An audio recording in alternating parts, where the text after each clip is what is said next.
Muito bem, nós vamos seguindo o nosso estudo que estamos fazendo na carta de Tito. Antes eu quero agradecer a todos vocês que todos os dias vêm acompanhando os nossos vídeos aqui no canal Minuto Missionário. Muito obrigado.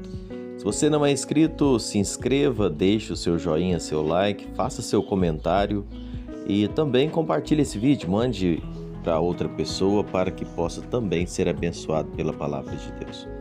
Vamos para o nosso estudo. Nós vamos hoje para os versículos 13 até o 16, avançando o finalzinho do 13, e nós vamos falar um pouquinho aqui sobre os erros dos falsos mestres, seguindo esse assunto que Paulo está abordando ao escrever aqui a carta a Tito. Paulo vai dizendo então 3 graves erros que caracterizavam esses falsos mestres. Primeiro, quanto à teologia deles, eles eram extremamente legalistas. Versículo 3 no finalzinho e a primeira parte do 14. Aqueles falsos mestres, eles davam muita importância aos mandamentos e regras e preceitos, não de Deus, mas dos homens. Em vez de serem fiéis à palavra de Deus, eles eram fiéis àquelas normas que eles mesmos haviam criados. Eram os judeus ascéticos, né? Tinha várias proibições em relação a casamento, a certos alimentos, coisas que o Senhor Deus não falava, mas eles haviam criado e estabelecido. Então, esses falsos mestres adoravam a Deus em vão, ensinando doutrinas que são preceitos de homens. E Jesus falou isso lá em Marcos 7, versículos 7 e 8. Os falsos mestres, eles criavam longas listas de pecados. Era pecado tocar isso, aquilo, comer esta ou aquela comida, enfim. Eles também eram corrompidos quanto ao julgamento, no versículo 15 diz. William MacDonald diz que se nós pegarmos essas palavras aqui do versículo 15, para os puros todas as coisas são puras, fora do contexto, e colocar isso como uma realidade de vida, estamos verdadeiramente encrencados, não é?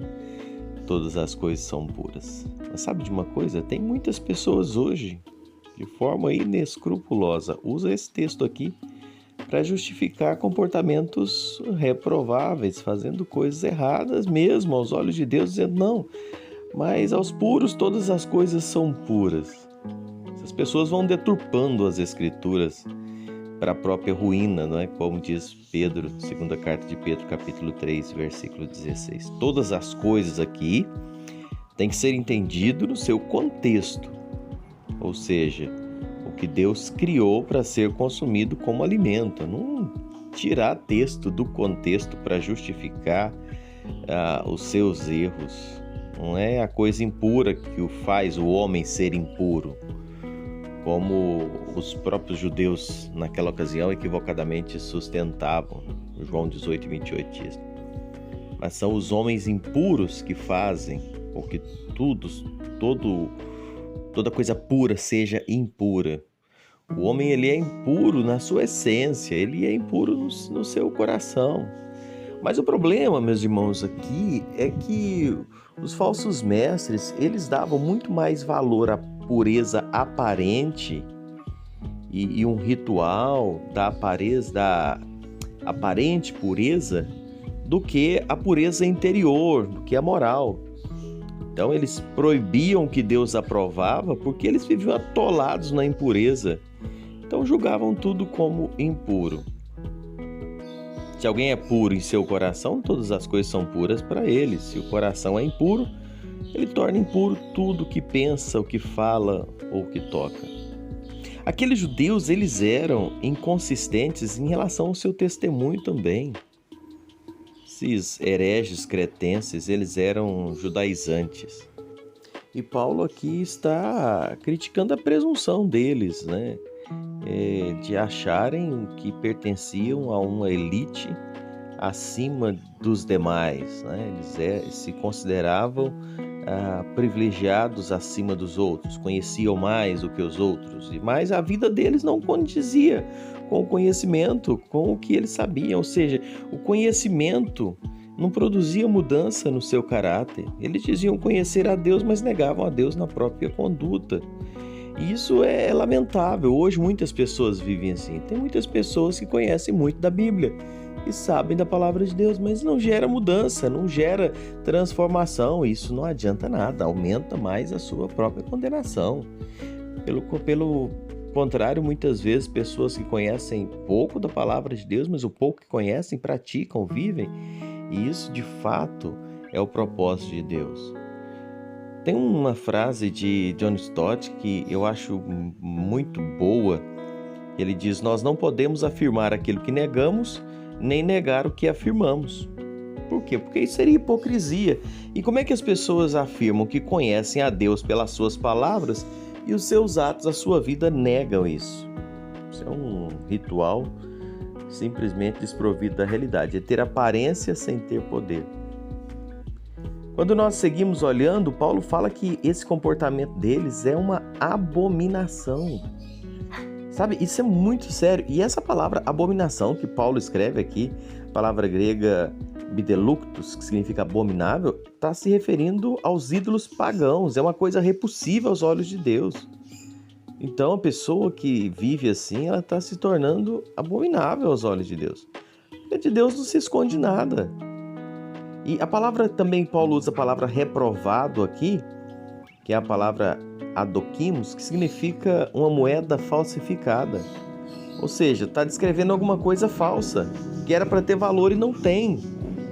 Descreve um soldado covarde que foge na hora da luta, um indivíduo sem valor.